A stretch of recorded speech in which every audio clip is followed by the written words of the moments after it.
Good morning, Michael. Good morning, Rabbi.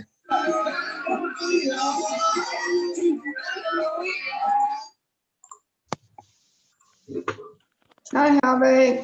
Hello. Hi, how are you? All right, how are you?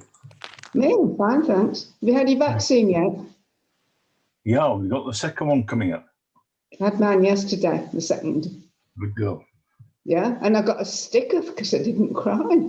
Oh, Yes. at all? I would have expected a lollipop or something. Look at that. Is that what they gave you? Yeah. What is it? Oh, look, It's a sticker. the Lovely. social meeting. Hey, Rachel, come say hello to Esther. That's a nice thing. Yeah. That's my Well, if you'll sticker. get up. Which Coupano are you with? Macabre. Good choice. Yeah, we too. Yeah. Okay. Well, we'll see. Which one are you in? Maccabi. Ah. Yeah, they seem very good. They're the most organised, I think. I think so. Um, I've had the money's worth already. I've been for loads of tests. They're so quick at doing things. yeah. Have you got Maccabi Shali? Yeah. Does it include the dentist? I don't know. You should check with them. You can get it. I include the dentist with mine. Yeah. It's worth doing, isn't it? I'll check. It is because the dentist charge a fortune unless he's I your know. son-in-law. But they do in England as well. Hmm. Mm. I'm just going to get a coffee while I'm waiting. Good morning, Rabbi. Good morning, Reb Harvey, Reb Chaim Meir. How are you?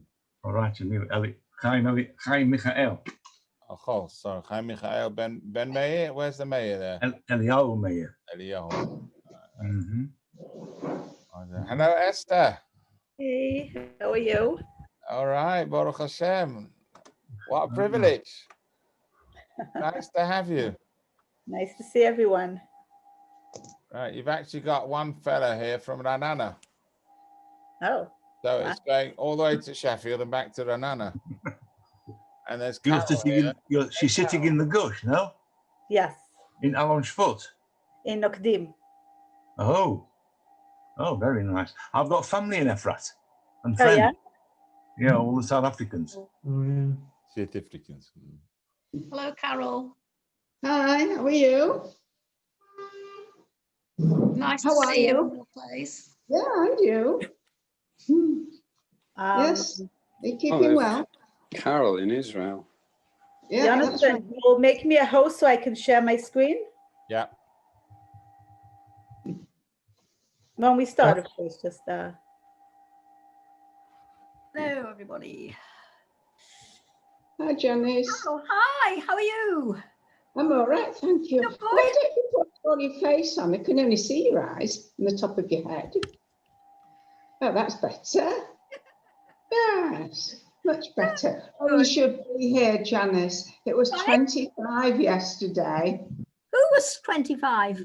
The degrees hot. Oh, that's not fair. That's fantastic. Not Lovely. here, but further down, lower down in the valley. Lovely. Really Yeah. nice. Well, the sun's out here today, I must say, but the threatening snows tomorrow. So we shall We're have to getting see. rain. Yeah. We're getting Anyway, rain. you're enjoying life there, I'm sure. Yes. Good. Excellent. That's lovely. That's really, really And good. next week, I shall get my green passport because I had my second jab yesterday. And when Ooh. what is it? What does it do? So far, it lets you eat in a restaurant, but all the restaurants are closed because we're in lockdown. Doesn't stop you eating in them. No, I mean, you Get can the key. dream. Get the key and take your sandwiches there that you can eat in the restaurant. Oh, it's a good thing to have, though. Mind you, I've been called for my vaccination. It's a good thing to have. yes. Yeah. Where are you, Carol, at the moment? In Modi'in? I'm in Dolev at the moment. We haven't got a date for moving yet, but it should be within about 3 or 4 weeks. I thought it was in February you were hoping to move. Yes, well, it will be. Well, it will be 3-4 weeks, yes. Well, it's the 9th of January this week. It is indeed. Is that good or bad? No, it depends if you're a Roman or not. Precisely. It's a tax payment day on Friday. That's not a good thing. Is it? But Oh, I've no, just it's got not. a horrible tax letter this morning. I know, I sympathise. Mm, hey, Harvey, yeah. do you remember I asked you to find me an accountant that's from England, knows English law and Israeli? But you want one in Modi'in, yeah? Well, I don't know where, don't care where, as long as I can get one. I know one in Efrat. That's He too works in the far. Gush. He works in the Gush. You No, probably it's too know him, far. Esther. Do you know Mark Struhl? No. Yeah, from a frat, yeah. I do quite a lot of work with him. Well, I did a work with him. I think my mom probably knows one in Jerusalem. And You look like the Gollum girls. I'll be honest with you, Carol, I don't know any English accountants in that part of the world. I know a South African one in Jerusalem. I know in England, my mother knows an English one in Jerusalem, but Yes. not in Medina. Yeah. Oh, could you send me a contact, please? I'll ask my mother, yes. Thank you. Yes. I'll send it to Jonathan and he'll send it on to you. Yes. If you send it through Rabbi, he's got my emails and things. No. Uh, People are still joining. I'm going to wait a couple of minutes and then we'll start, Esther. Is that all right with you? Sure? Yeah. How many people are there? At the moment, we've got maybe. 14 screens and maybe about 16, 17 people. Yeah. Hi, Dennis. I've been butterfly watching. Too cold for them here. Carol, you remember? Carol, you remember? You remember? Well, it's hotter, they're out. my watching. They've got all the seasons wrong. Yeah. I'm so sorry that we came to Sheffield so late, that we didn't get to know you properly. Yeah. Well, you'll have to come out to Israel and see me there. Okay. Esther can book your flight. Yeah. Yeah. Well, soon everybody be vaccinated, so it will mean. No, it's we're not as on top of it like Israel is, believe me. Mm, It's a long way off. yeah. Israel seems to have got world acclaim for its speed. Yes. And how it's Well, they're doing things properly because you can phone up towards the end of the day. They're fitting anybody over at the age of 18 where they've got spare vaccines where people haven't turned up, so they don't have to throw them out. You know, I asked about that when we went, and the reason is because these vaccines come in a box. And Yeah. once they've opened the box, if they don't use it, they have to Yeah, throw they them away, use them, destroy yes. them. But it's far better than throwing them out. Oh, Yes, absolutely. it is. But that's why they do it. Yeah. Mm.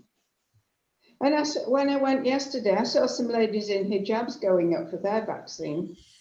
So if you hear that it's an apartheid place and that we Jews are doing better, don't believe it, because I've seen others coming.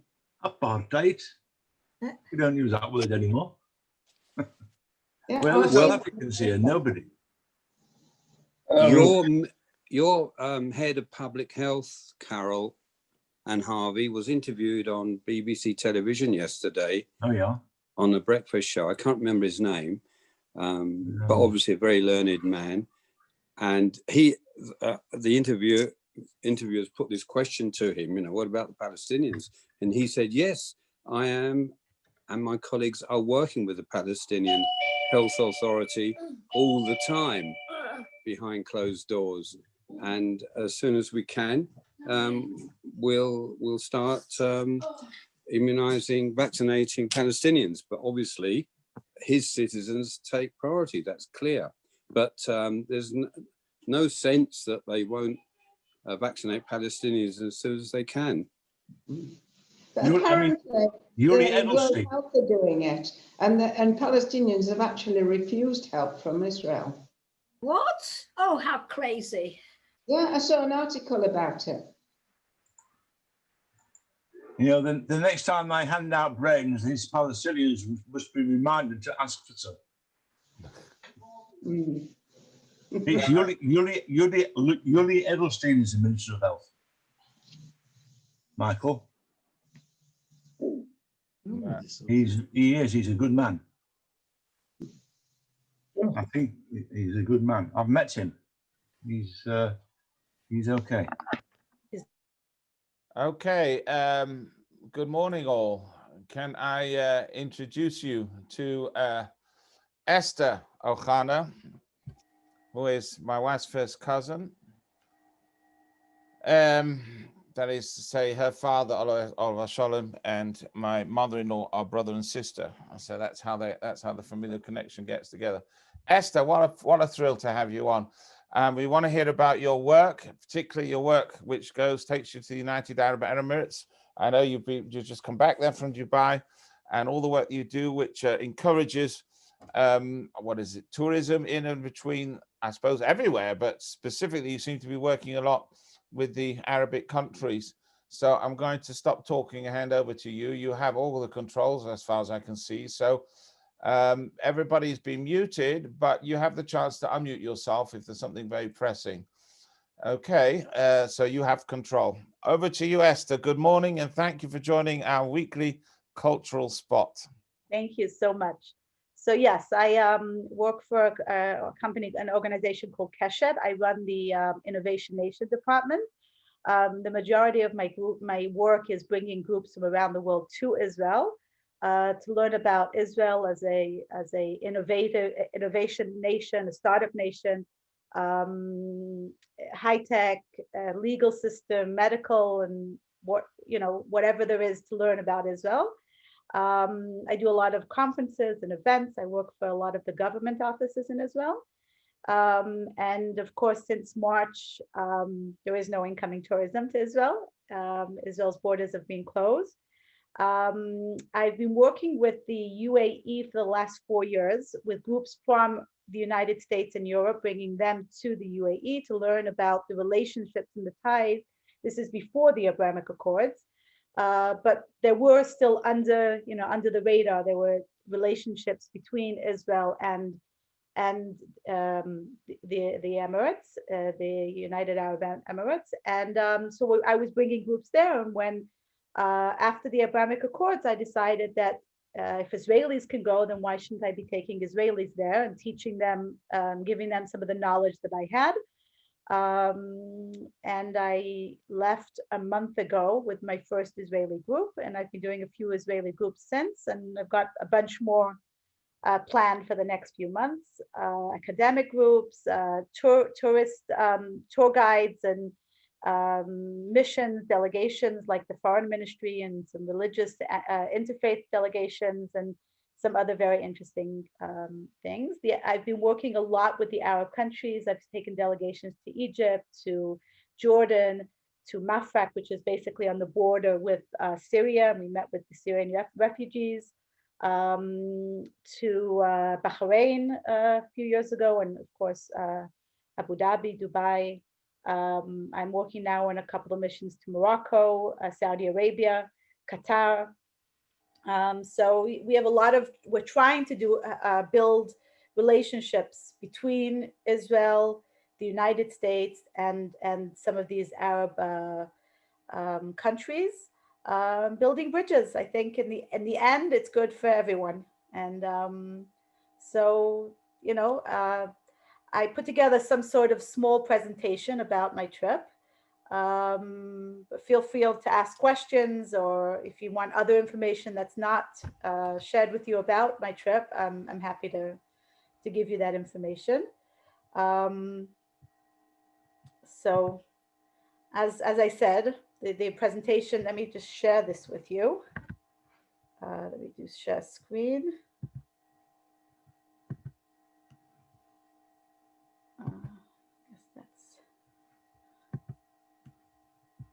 Okay.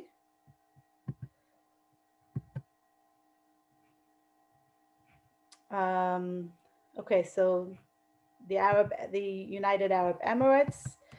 Let me see how this works. So it all began with the Abrahamic Accords on August 13th. I would like to show you a short, if I can do this.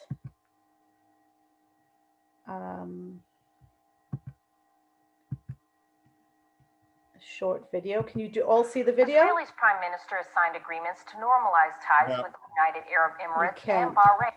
We can hear it, we can't see it. Okay, let me see. You shared a different screen with us. Okay, let me stop share.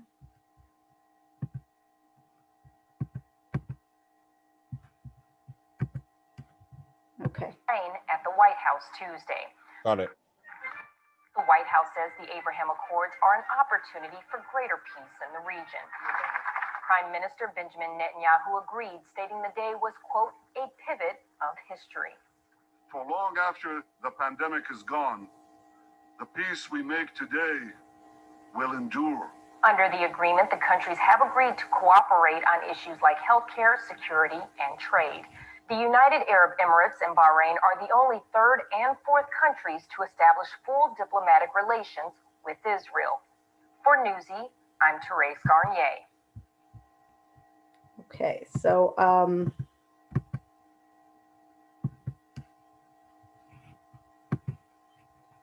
let me re-share the other screen. Okay, so that was in August 13th. And now we are, so this is now the third and fourth country basically to be part of this agreement.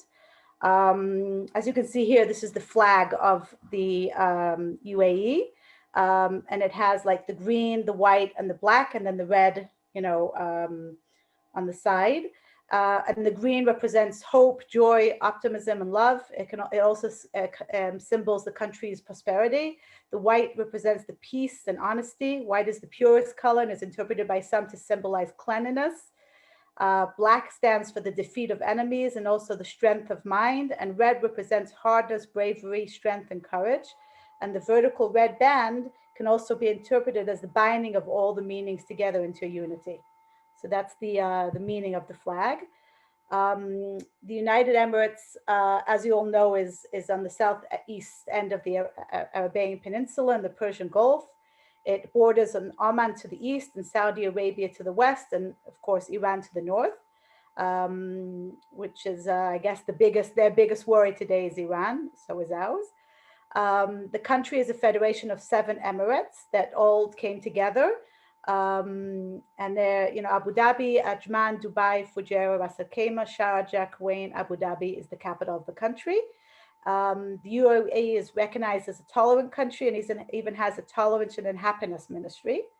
The population is about 10,000 people. About 20% of those people are Emiratis, citizens.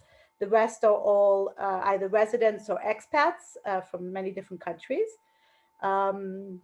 As I said, the UAE consists of the 7 emirates, and it was founded on December 2nd, 1971 as one federation. 6 of the 7 emirates combined together on that date. And Ras Al Khaimah, which was the 7th, joined later on February 10th in 1972, and they all decided to become one.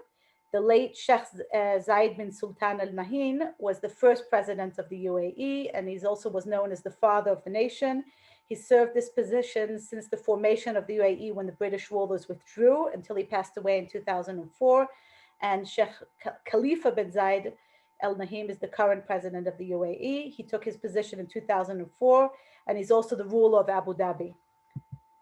These are the rulers. So we have on the left, Sheikh Khalifa bin Zayed, who's the UAE president and the ruler of Abu Dhabi. We have on the right, the Sheikh of the vice president and the prime minister, who is also, oh, wait, I went back too far. Sorry. Who is also he's Sheikh Mohammed bin Rashid. He's Al Maktoum. He's the vice president and also the prime minister and also the ruler of Dubai. And then you have the different rulers of the different of the 5 other emirates. So a little bit about the geography. As I said, Abu Dhabi, if we're talking about, you know, how big it is, and you should know that Abu Dhabi, which is the capital of the country, is 84% of the country's total landmark. So all the rest of these 6 emirates are only about 16%. 16%. The Emirates are the UAE is a desert, so it's I was just there, and it was like summer in Jerusalem in the summer. So it's nice and warm during the day and a little chilly at night. But in the summer, it's hot, it's humid, it can get to about 55 degrees. So not a very pleasant place to be during the summer.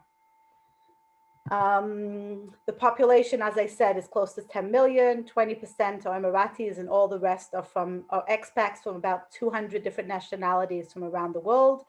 The Indians form the largest foreign community, followed by Pakistan, Bangladesh, Asians, Europeans, and Africans. But the residents there enjoy freedom of civil rights and practice of religion within the borderlines of the country.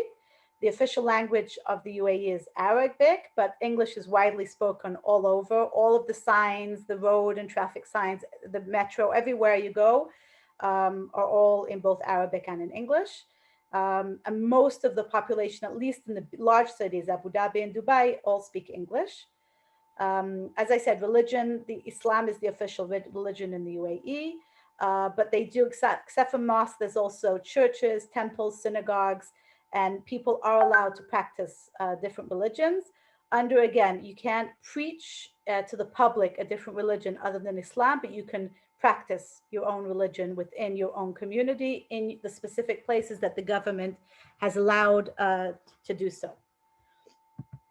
The Emirati dress, as you can see from the photo, the Emirati dress is less of a religious thing there. It's more of a tradition there. A lot of the people who are not even religious, but would dress the way they dress out of a symbol of tradition and culture and an honor for their traditions. Most of the Emiratis there wear the Emirati dress. Most of them do not wear Western clothing when they're in the UAE. When they go out of the UAE, a lot of them will change to Western clothing, but they take a lot of pride in the dress and in the traditions. And it's very rare that you'll see an Emirati not dressed like this. The men wear this white clothing, which is called a dishtash or a kandura. Not always they're white. Some of them have other colors, blue, gray, brown. And they wear the gutra, which is the headdress, and the agal, which is the black rope that goes around to hold it in place. And the women, Emirati women, wear the abaya, which is usually black, but sometimes they also use other colors. It's like a long black cloak that covers the clothing, the regular Western clothing that they wear underneath. And they wear the shaila, which is the black scarf that's like loosely draped around the head. They don't cover their face, the Emirati women, they just cover their hair. Again, this is mainly out of tradition. The Jewish community in the Emirates. So there's a small Jewish community in the UAE, around 150 families, and it's growing all the time, especially since the agreement. There are 2 synagogues in Dubai and 1 in Abu Dhabi. The Jewish Council of the Emirates, the JCE, led by Rabbi Yehuda Sarna from well, he's from New York. He lives in New York, but he was appointed the religious figure of NYU Abu Dhabi, which is the New York University in Abu Dhabi. And Ross Kriel is the head of that community in Dubai. And the Jewish Community Center, the JCC of the UAE in Dubai, which is basically Chabad there. And the synagogue, the Bet Filah Synagogue in Abu Dhabi, and it's led by Rabbi Levi Duchman from Chabad, and the president is Solly Wolf, who is an American Israeli who's been there for about 23 years. So those are the 2 main synagogues or Jewish centers within Dubai. I spent the last time I was in Dubai, I spent Shabbat with the first Jewish community. Then at that time, they were in this villa in the middle of a residential area. And I was asked that me and my group not turn up in any Jewish symbols, no kippot, no anything. This was 2 years ago. And it was like you walking into a regular neighborhood and you walk into the villa and the villa all of a sudden becomes like a shul and a Jewish community. It was fascinating to see it. And now they're building, they've just finished building this brand new center in the Palm Islands, which is going to hopefully open once Corona's under control there, that's going to be their new center. Last month, a new chief rabbi was appointed to the UAE. His name is Rabbi Eli Abadi from New York, but he was born in Beirut, speaks fluent Arabic, and grew up within the Arab culture. So he's perfect for this new appointment. And on the last night of Hanukkah, Israel's chief Sephardic rabbi, Rabbi Yitzchak Yosef, visited Dubai and spent Shabbat with the Chabad community. I was there for that Shabbat, and I had the honor of spending Shabbat with him and introducing him. If you can see in the photo here, Ahmad El Mansouri. There's the Chabad guy on the left, and then Ahmad El Mansouri on the right, who's one of the top Emirati within Dubai. And I introduced him to the chief rabbi, and they had a very interesting conversation between them, which I translated. But it was very interesting to have our chief rabbi in Dubai. Another interesting thing is that Sheikh Khalifa bin Zayed, the ruler of UAE, sent out a letter after the agreement with Israel that all hotels need to find solutions for the many Jews that will be arriving in the UAE for kosher food, and that everybody has to have a solution. That shouldn't be a situation that a Jew arrives and doesn't have a solution for kosher food. So at the moment, there are 2 main kosher catering services and 2 kosher restaurants, but more are opening all the time, and more hotels are having agreements within these with these catering services to be able to supply kosher food to the hotels. Many of the hotels have already opened kosher kitchens.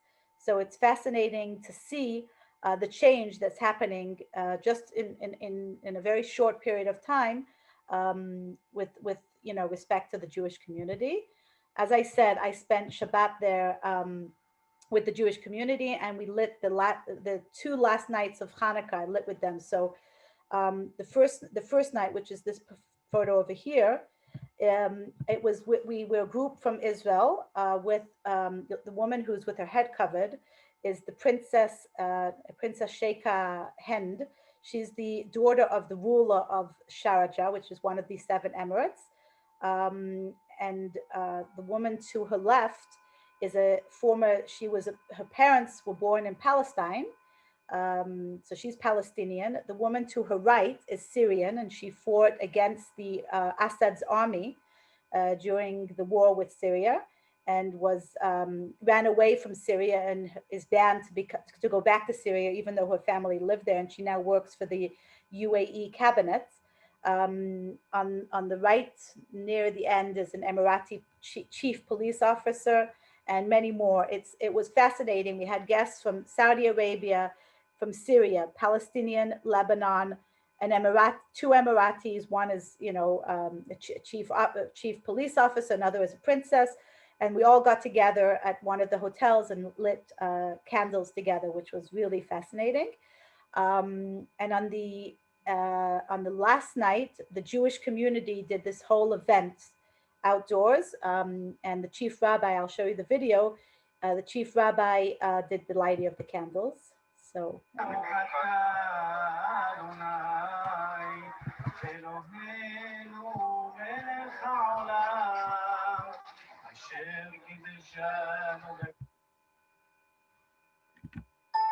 Oh, sorry.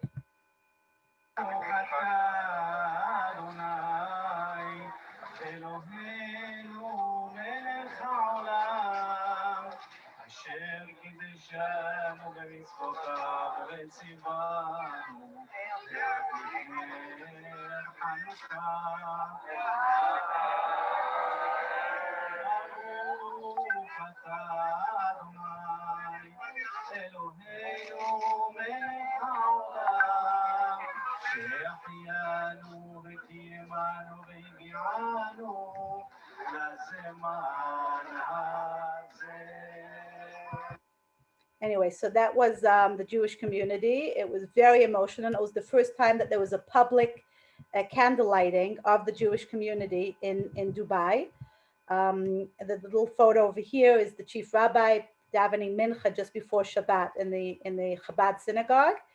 To the left is the Sifrei Torah that's in the synagogue there, and in the middle is a prayer that they pray every Shabbat, both in Arabic, Hebrew, and in English, to the rulers of the UAE, praying and blessing them. I guess very similar to what you do in England and what we do here, but each one to the ruler. So it's the first time that you have an Arab, a Jewish community blessing every Shabbat an Arab country in 3 different languages. So it's very interesting. Going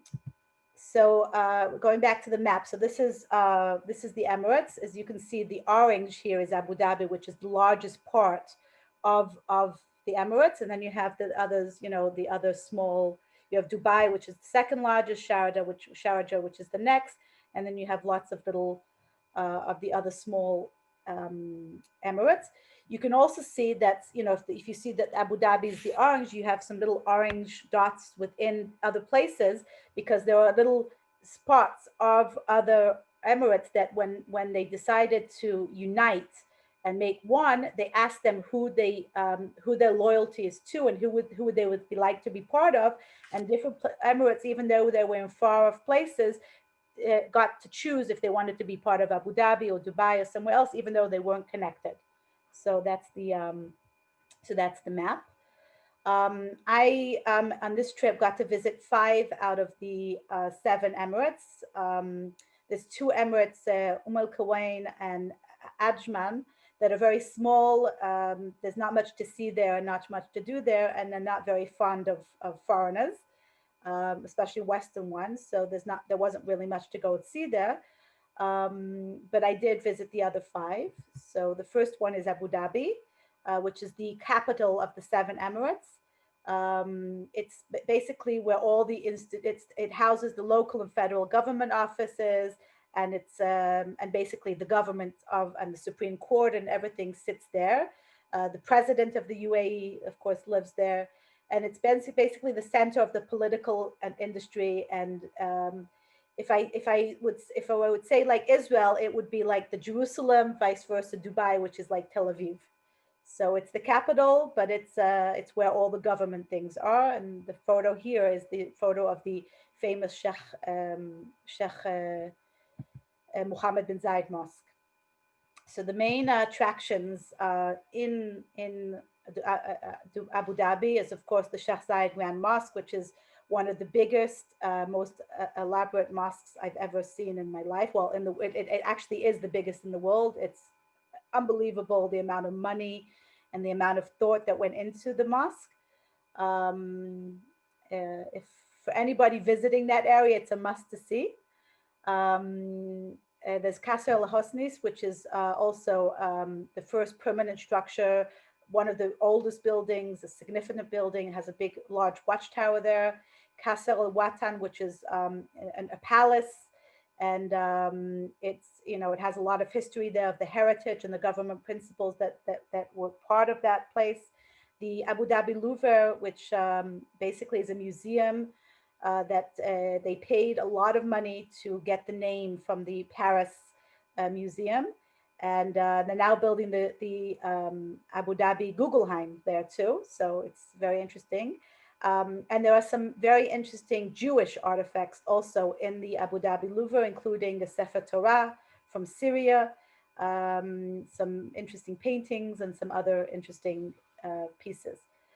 The Abrahamic Center, that's something new that's being built. It's hopefully going to be ready in about a year or 2. It's on the island of Sadat, and they're building 3 buildings. One is going to be a mosque, one a church, and one a synagogue. They're all going to be the same height, the same shape, they look exactly the same. And each one will have a center that people will be able to come and learn about the 3 different Abrahamic religions and to learn and to experience. So that's a very interesting thing that is being built in this Arab country. The New York University branch in Abu Dhabi is also a very interesting building, the Emirates Palace and the Etihad Towers. So those are the main attractions in Abu Dhabi. Dubai, which is the most populous city in the UAE. It's a success story of accelerated development and economy.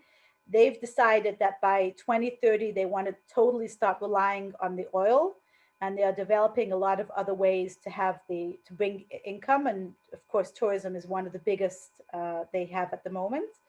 They want to be a business hub of like the Western Asia. They're a global transport hub for passengers and cargo. They have one of the largest airports in the world. And basically they were and want to still become a center for regional and international trade. The buildings there, it's like the real estate and the building is just always, every time I go there, there's more and more buildings being built and taller and higher and bigger. And I think the idea there is like the biggest and the best in the world. They've broken many Guinness, things in the book of Guinness, the biggest building, the tallest building, the largest ring, and like the best of the best. That's like the idea behind what they do there.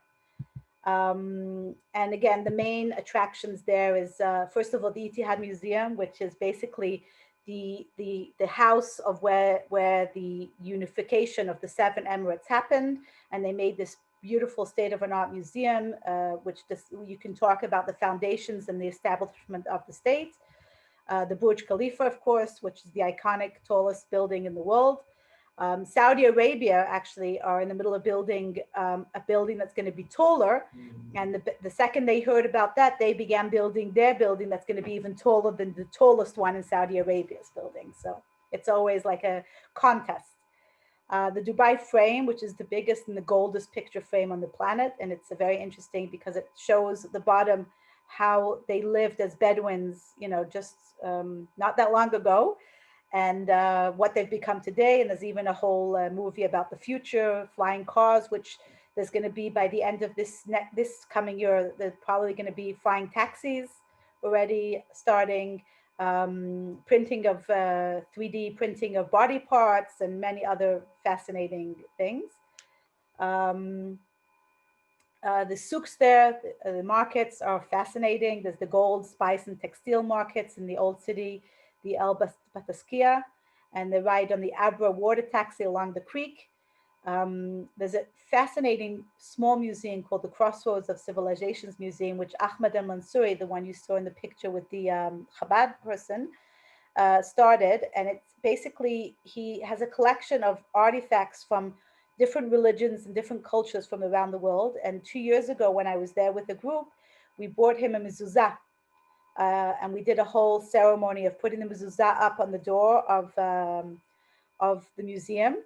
So today, any visitor that comes to the museum, it is the first and only non-Jewish place in the Emirates that has a mezuzah up on the door. So it's very emotional. And with this group that I was just there, one of the people in the group had in his wallet a cloth of that his grandfather, who was a Sefer Stam, wrote, and he donated it to the museum in the memory of his grandfather. So he has a fascinating collection of artifacts from all of the different religions. He has some beautiful stuff from Judaism, so it's really fascinating. He has an ancient ketubah going back to the 12th or 13th century. He has some very, very interesting things there. A jeep ride to the desert to experience the sand dunes and the Bedouin camps and the traditional Arab hospitality. The Dubai Miracle Garden, which is beautiful flowers, many, many statues made out of flowers. The Global Village, which is little, it's like a mini of the world, a miniature of the world, and each there's different pavilions, and each pavilion is a different country and a different place with, beautifully done, and little markets selling artifacts and food from the different countries around the world. I think there's over 90 countries being represented there. Israel is not there yet. Palestine is. Israel's not yet. So hopefully next time I go, Palestine, next to Palestine, we'll have Israel. The Dubai Palm Islands, which you can see the photo here, which is fascinating. You can't really see it if you're not above, but it's basically man-made and shaped in the shape of a palm, and it's where all the famous hotels are. The two very famous, well, there's three actually very famous malls there. The Emirates Mall, which is famous for the Ski Dubai. There's a real indoor snow resort with ski slopes and snow activities. The Dubai Mall, which is the largest in the world, and it has the largest aquarium and underwater zoo.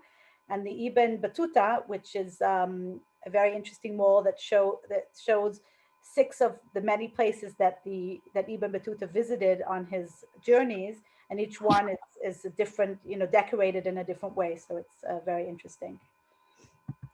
The next place is Sharjah, which is the center of the Islamic culture and higher education projects. It is the 3rd largest and most populous city in the UAE. It's been ruled by the Al-Qassami dynasty since the 18th century. It is a lot more religious than Dubai and Abu Dhabi. There's no alcohol. Alcohol is prohibited there at all. And you'll see by the dress code there that the dress is more traditional, less, you'll see less people walking around with their shoulders or their knees uncovered. It is regarded as the Islamic culture capital of the UAE, and it's the city of education. It has many, many universities. It has a whole area, that's full of different universities. And it was ranked as the 68th best city in the world to be a university student. So the main tourist attractions is the Museum of Islamic Civilization, which you can learn about the Muslim Golden Age, fascinating place. The Calligraphy Museum, which is the art of the Arab writing. And basically it's where art, history, literature, and religion meet. The Sharjah coastline, which is basically, you can drive down and see all of the different universities and why they've called it the educational capital. The Sharjah Al-Hisman Museum, which is basically the Sharjah fort, and it talks about the whole idea of the forts and the Al-Qassami family that ruled there. The markets, of course, the Sharjah Mosque, which is the largest mosque in Sharjah. The camel racetracks, which are very famous, and it was very, very famous part of the Bedouin culture, and you can go see a camel race there. So very, very, very interesting. The next emirate is Ras Al Khaimah. It's the oldest emirate, and it's located in the mountains. It has a lot of heritage sites and a lot of beautiful nature. The name Ras Al Khaimah means the top of the tent, and it borders with Oman, and you can go into a little Omani exclave and basically really feel like you're in Oman without having to cross a border. And even Israelis who cannot enter Oman can enter these exclaves. It has its soil is very fertile, and because they do get rain, and they also have some underground water, so there's a lot of agriculture there. The main attractions there is the National Museum of Ras Al Khaimah, which talks about the Al-Qassami family and the history and archaeology from that time. One of the fascinating things that we saw there was a matzeva in Hebrew of some Jew who had passed through there in the 18th century, and it was fascinating to see it. It's not a place you expect to see a Jewish matzeva. The Daya Port, which is fort, the highest hilltop fort, and it's the last outpost of the resistance to the British in the 18th century, 1819. Shebas Palace, again, forts. There's many, many forts in the UAE. There's a ghost town showing the architecture of the 20th century and the pearling ports that are really interesting, because in the olden days they used to take pearls out from the water, and so they don't really do that anymore, but you still have some pearl farms in the countryside. and Jabal Jis, which is in the outskirts of Ras Al Khaimah, and it's the highest peak in the UAE. And it has the largest, one of the largest zip line, the world's longest zip line in the world. So I didn't try it, if you're asking. And the last one that I visited was Fujairah. It's the only emirate that sits in the Gulf of Oman and not on the Arabian Gulf.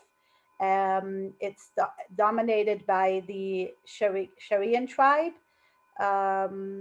And it's also rich in a lot of Islamic fortresses. It's home to the oldest mosque, Al-Badiya Mosque, which was built in the 1446 of mud and bricks. You can't go into the mosque if you're not Muslim, but you can see it from the outside.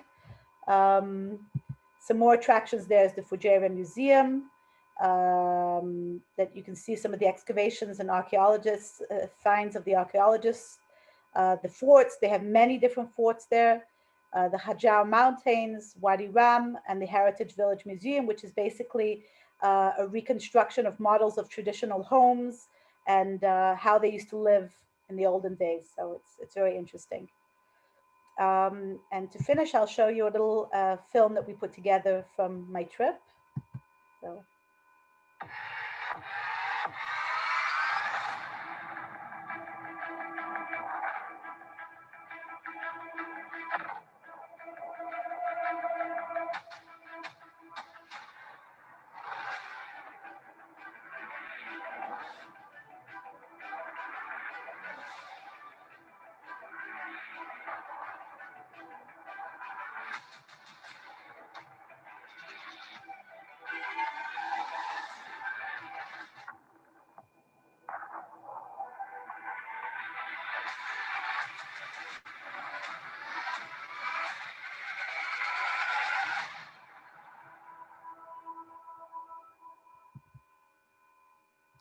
So that's my presentation.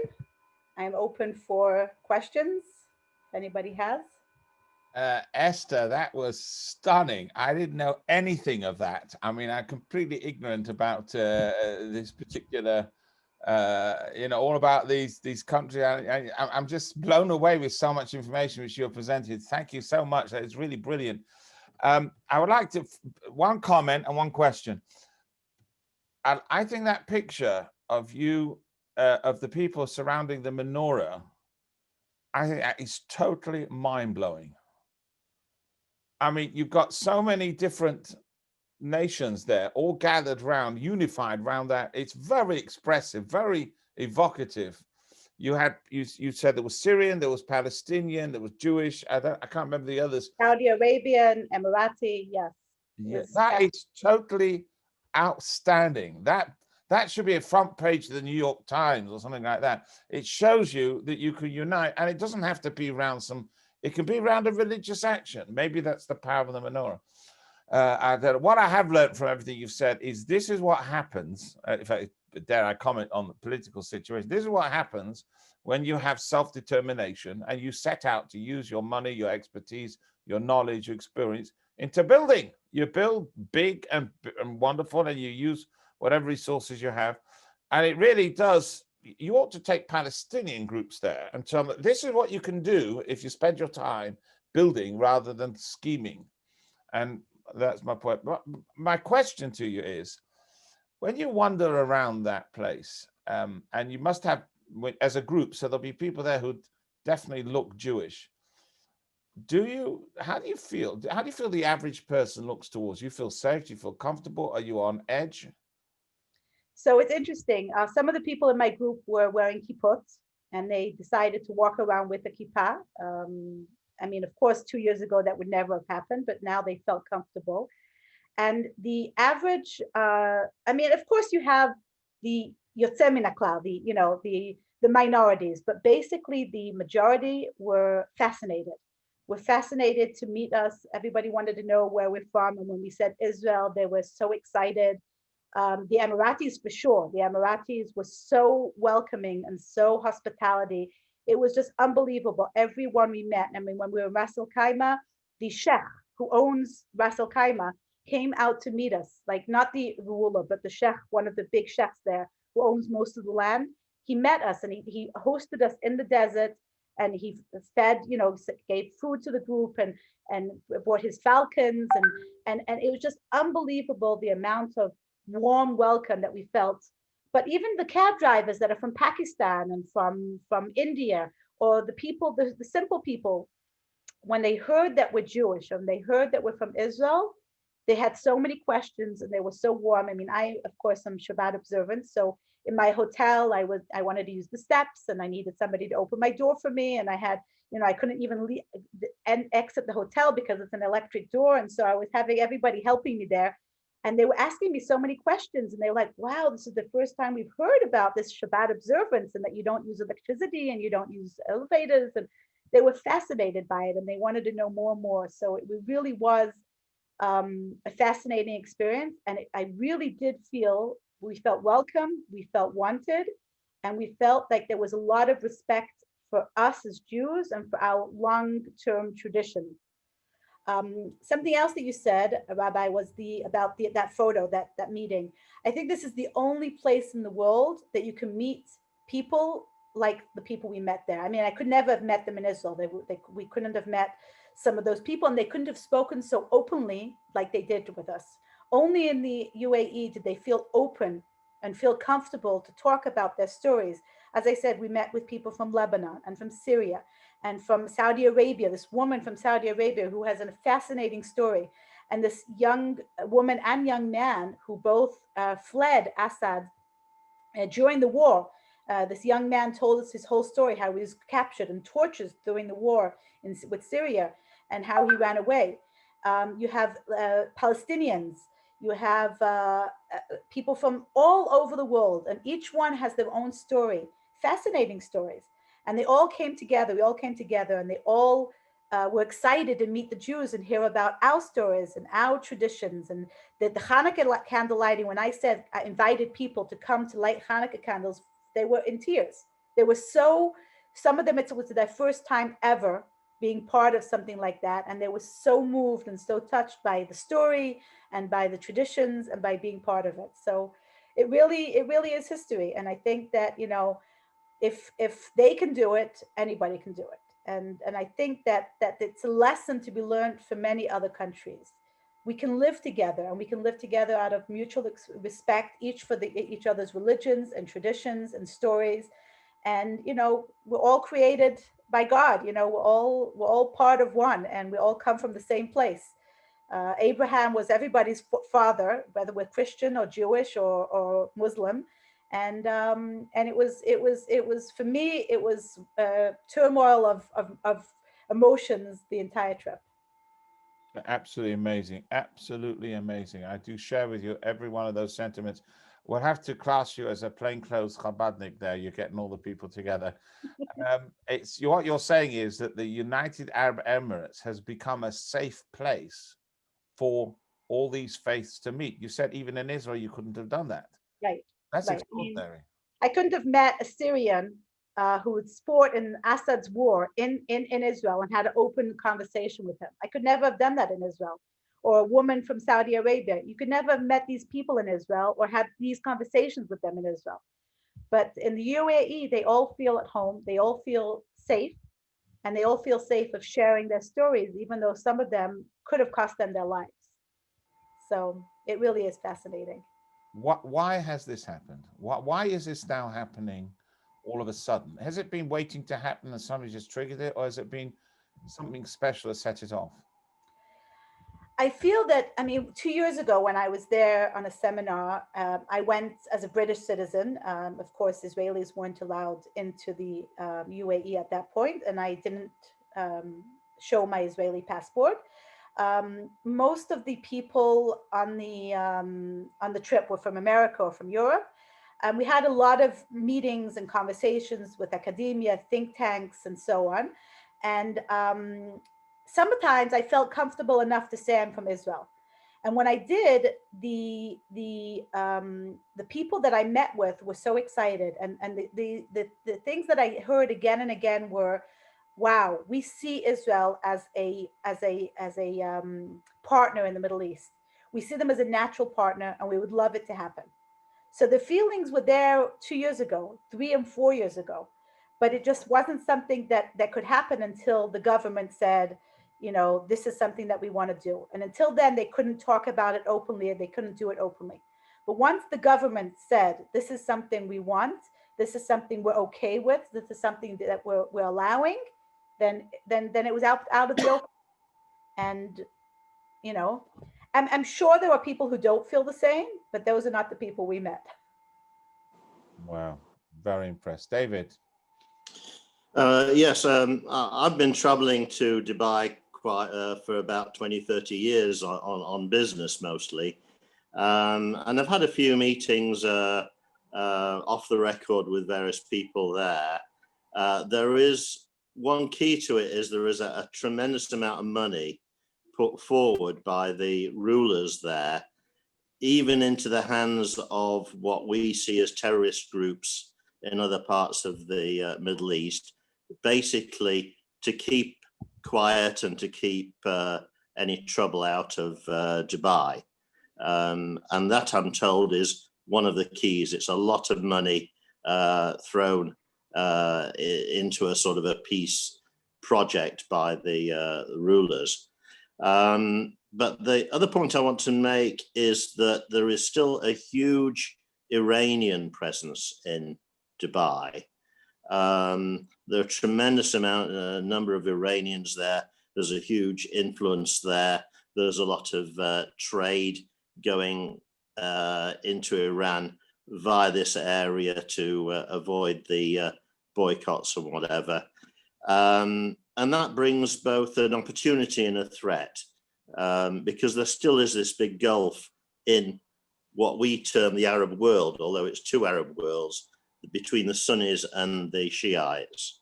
And the opportunity and the threat is to try and bridge this big gap to Iran and to get Iran on board and to extend the Abraham Accords to Iran. And I'm sort of interested to watch and wait and see what happens next, because I think there is a great opportunity there to finish this enmity and this fractiousness in the Middle East, but it must include dialogue with Iran, and maybe the opportunities to do that through the Emirates. Thank you, David. So I would like to say something about that. First of all, before I left Israel to go there, there was some sort of not ban, but recommendation from the Israeli government for Israelis not to go to the Emirates because of Iran. Iran were threatening to hurt Israeli citizens in Dubai because they weren't for the Abrahamic Accords. And of course, we went. We were careful. And then the last week that I was there, it was the day of the anniversary of the assassination of the Israeli Mossad in Dubai. And the Iranian, we were given notice by the Israeli government that there are Iranian people in Dubai that are trying to do some sort of terror attack against Israeli citizens in Dubai, and that we should be very, very careful. It's a day not to walk around with kippot, not to talk Hebrew outside, to be very careful. And during the day, there was on the news, it was very briefly on the news that Dubai had caught an Iranian group who were trying to do some sort of terror attack in Dubai. They were caught and taken care of. It was up for a very brief time, and then it went down again for some reason and never came back to the news. But from internal information that we got, it really did happen. So Iran is still a threat, for both sides. I mean, it's a threat to the peace, especially to the Israelis. One of the places I visited when I was there, we were walking through, there's this whole Iranian section that has an Iranian embassy, an Iranian hospital, and some other Iranian mosque and some other Iranians, like this whole area that's like the Iranian quarter So it was very interesting to see, and we were walking by and taking some photos very carefully so we wouldn't be, But yes, Iran is a threat. It's a threat both to the peace, it's a threat to the UAE, and of course to Israel. Hmm. Thank you. Right. Anybody else would anybody else like to say anything before we say thank you and close it? We're getting towards the end of our hour. No, nobody. Oh, we've all gone quiet, Sheffield people, all gone quiet. Let's imagine this is shul. All right. Well, if there's nobody else want to say anything, could I please say a very big thank you to Esther? Really stunning presentation. I've learned a lot in this meeting, and it's also softens one's approach to the Arab world and to Arab people, and it shows you that it's not all doom and gloom. It's not all threatening. Not every Arab's out to kill you and so on. It can happen. It can exist, and we can coexist. As you said there, Esther, the three Abrahamic faiths, the Jews, the Christians, and the Muslims, all come from the same place. As the good book says, that when God created us, he created us an image of God. And he didn't say that only applies to Jews. He said it applies to everybody. So there we have it. And hopefully maybe in the course of time, we will see this develop better in your groups, and the tourism that you are encouraging between the two countries should bear fruit and indeed bring us to a greater understanding and appreciation and coexistence. Thank you ever so much, Esther, for giving up your time. Really, really appreciate it. And Chazak Ve'ematz, you are really a leader in this, and taking the first steps towards bringing countries together. It's really fantastic the work you do. Thank you so much. Thank you. We're looking forward to bringing the Emirates now to Israel. Hopefully, when Israel finally opens its borders after nearly a year of being closed, we're looking forward to bringing delegations from both Bahrain and the Emirates to visit Israel and to see the Muslim sites too, and hoping that our neighbors, Palestinian neighbors here in Israel, won't give them too much of a hard time like we've seen up till now. Absolutely, yeah. As you said, the Iranian threat is still in the background, and who knows who will follow suit. Well, the Palestinians are not very happy with the agreement. Of course, they feel left out, and Well, self-determination, isn't that what it's all about? Israel took itself 70 years ago and built a country. Turned desert into prosperous country, a prosperous country, leading the tech world, leading the medical world, at this moment leading the vaccination world. What's stopping anybody else? Turn your support, billions of pounds that gets poured into the Palestinian territories, could be used for more useful things than just fighting. Yeah, I agree. And so on. That's the way I feel about it. Anyhow, thank you again, Esther, and thank you all for being with us. Really appreciate it. This was recorded. Is it all right if I send this out, Esther, as a link? Right. So send my regards to Feguracho. No, we'll do. Thank you. Okay. All the best. Bye, everybody. Bye all. Good Chodesh for tomorrow. Tomorrow night is Rosh Chodesh. Good Chodesh. Yeah. Yeah, you're a bit ahead.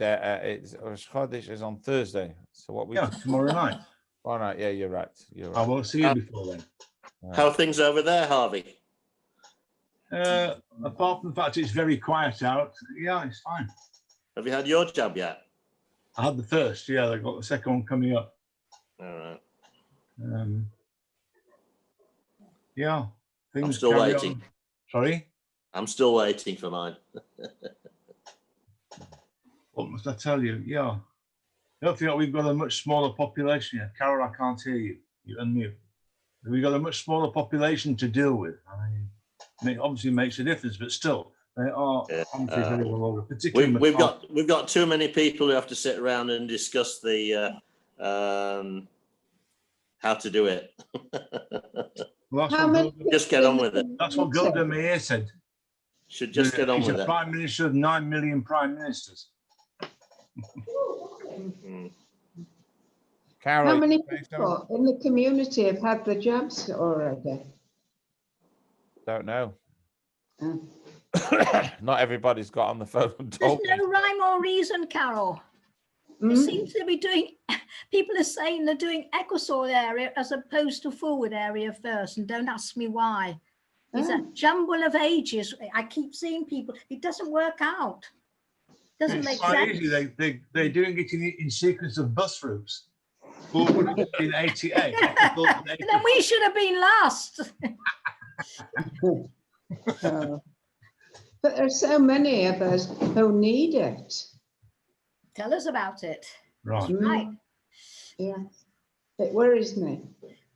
Well, they're Yeah. getting there. Mm. Yeah. Okay. Bye all. Be well. Bye, everyone. Be safe. Can I close? Yeah. Thank you. Take care. Nice seeing you. Keep well, everybody. Bye. Bye.